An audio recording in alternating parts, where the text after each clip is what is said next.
एक वैरागी, एक विरक्त मनुष्य, एक डिटैच्ड पर्सन, ये सारे शब्द सुनने के बाद आपके दिमाग में एक ऐसे मनुष्य की छवि आएगी जिस मनुष्य ने अपने सारे संसारिक कार्यों को छोड़ दिया है और जो हिमालय की किसी चोटी पर तपस्या कर रहा है। या एक ऐसे मनुष्य की छवि आपके दिमाग में आएगी जिसके हाथ में कमंडल है, जिसने साधु का वेश धारण कर रखा है और वो घर घर जाकर भिक्षा मांगकर अपना गुजारा करता है। बट ये जरूरी नहीं कि जो मनुष्य अंदर से इस संसार की सारी चीजों से विरक्त हो वो मनुष्य एक सन्यासी हो, और यह भी जरूरी नहीं कि जो मनुष्य सन्यासी हो वो अंदर से इस संसार की सारी चीजों से विरक्त हो। लेकिन आज ज्यादातर मनुष्यों के दिमाग में ये चीज कूट कूट के भरी है कि एक सन्यासी ही वैराग्य धारण कर सकता है। लेकिन क्या होगा अगर मैं आप सभी से कहूं कि वैराग्य हम सबके जीवन में भी उतना ही जरूरी है जितना एक सन्यासी के जीवन में है। वैराग्य में बहुत सुख है, वैराग्य में बहुत आनंद है, लेकिन इन सभी चीजों को समझने से पहले हमें यह जानना होगा कि आखिर वैराग्य होता क्या है।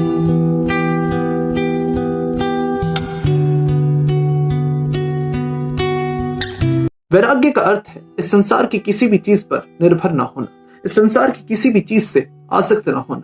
जो मनुष्य अंदर से इस संसार की हर चीज से अनासक्त है, डिटैच्ड है, जिस मनुष्य के मन में इस संसार की किसी भी चीज की चाह नहीं है, जिस मनुष्य के सुख या दुख संसार की किसी चीज पर निर्भर नहीं है, वही मनुष्य एक सच्चा वैरागी है। यहाँ पर गौर करने वाली बात यह है कि एक वैरागी अंदर से इस संसार की सारी चीजों से डिटैच्ड होता है, अनासक्त होता है, चाहे वो बाहर कोई भी संसारिक कार्य करता हुआ क्यों ना दिखे। अगर वो अंदर से उस कार्य से डिटैच्ड है तो वो मनुष्य एक वैरागी। और वहीं अगर किसी मनुष्य ने बाहर से सारे संसारिक कार्य छोड़ दिए लेकिन उसके मन में कई सारी संसारिक चीजों की चाह है, कई सारी संसारिक चीजों के प्रति वो आसक्त है, अटैच्ड है, तो वो मनुष्य वैरागी नहीं है।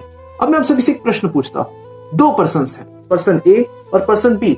पर्सन ए के मन में गुलाब जामुन खाने की बहुत इच्छा है पर वो गुलाब जामुन खा नहीं रहे, और पर्सन बी के मन में गुलाब जामुन खाने की बिल्कुल इच्छा नहीं है पर वो किसी कारण की वजह से गुलाब जामुन खा रहे हैं। अब इन दोनों में से कौन वैरागी है, पर्सन ए और पर्सन बी? पर्सन बी वैरागी है। कारण क्योंकि वो गुलाब जामुन से अंदर से अनासक्त है।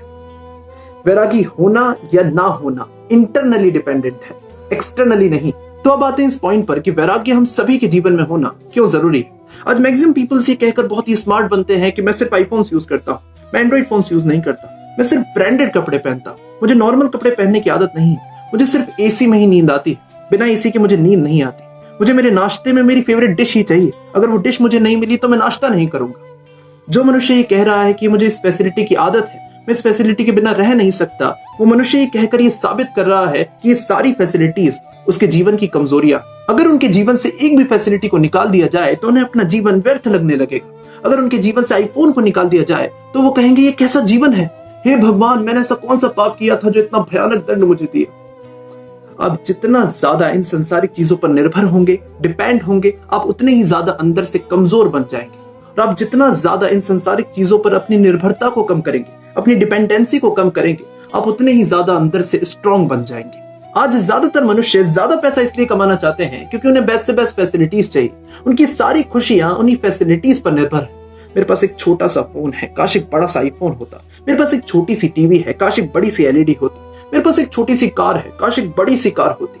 ये सारी फैसिलिटीज सिर्फ आपके मन की कामनाएं हैं। अगर आप इन कामनाओं को अपने मन से अलग कर लें, अगर आप इन फैसिलिटीज के बिना भी खुश रहना सीख जाए तो आप अपनी मेहनत को, आप अपने पैसे को, आप अपने समय को व्यर्थ की चीजों में बर्बाद नहीं करेंगे। आप अपनी मेहनत का, अपने पैसे का, अपने समय का सदुपयोग करेंगे। और इसी कारण की वजह से वैराग्य हम सभी के जीवन में होना अत्यंत आवश्यक है। ऐसे कई बड़े बड़े महात्मा जन हैं जिन्होंने भोजन और पानी तक पर अपनी डिपेंडेंसी को खत्म कर दिया, अपनी निर्भरता को खत्म कर दिया। मीन्स वो बिना पानी और बिना भोजन के जीवित रहना सीख चुके हैं। उन महात्मा जनों में से सबसे बड़ा एग्जाम्पल है प्रहलाद जानी जी। बट ये एक बहुत हाई लेवल का वैराग्य है, मैं इतने लेवल की बात नहीं कर रहा। हम छोटी छोटी चीजों के प्रति तो वैराग्य धारण कर ही सकते हैं। अब सवाल यह आता है कि वैराग्य धारण करे कैसे।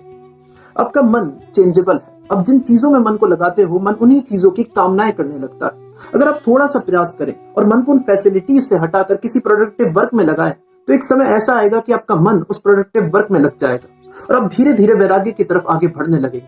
जब आपके जीवन में वैराग्य धारण हो जाएगा तब आपको समझ में आएगा कि वैराग्य में कितना सुख है, कितना आनंद है, कितनी सेटिस्फैक्शन है। अगर आपको इस पर्टिकुलर टॉपिक के बारे में और डिटेल में जानना है कि मन को किसी भी कार्य में कैसे लगाएं तो मैंने इस टॉपिक पर एक सेपरेट वीडियो बनाई है। अगर आप चाहें तो इस चैनल पर जाकर इस वीडियो को चेक कर सकते हैं। तो आज के लिए सिर्फ इतना ही। उम्मीद है वीडियो आपको पसंद आई होगी, उम्मीद है इस वीडियो का मोटिव आपको समझ में आया होगा। अगर इस वीडियो का मोटिव समझ में आया और अगर आपको लगता है ये मोटिव औरों तक भी पहुंचना चाहिए तो इस वीडियो को शेयर कर दें। मैं मिलता हूं आप सबसे किसी और नेक्स्ट वीडियो में, तब तक के लिए जय श्री कृष्ण।